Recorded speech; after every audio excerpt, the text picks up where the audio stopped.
সময়টা খারাপ নাকি ভাগ্যটাই খারাপ সত্যিই বলতে জানি না।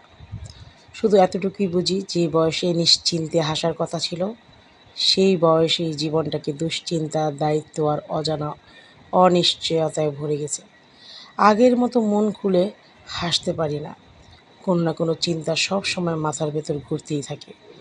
বাইরে থেকে সব কিছু স্বাভাবিক দেখলেও ভেতরটা কতটা চাপ নিয়ে দিন কাটে সেটা খুব কম মানুষই বুঝতে পারে।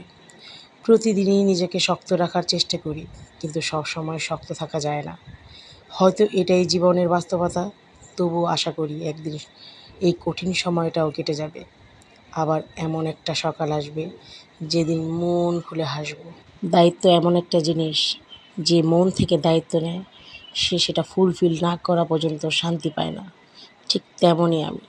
কোনো দায়িত্ব, কোনো চাপ আমার মাথার ভিতর ঘুরতে থাকলে আমি অন্য কোনো কাজ তখন তাৎক্ষণিক কল্পনা করতে পারি না। এটাই আমি।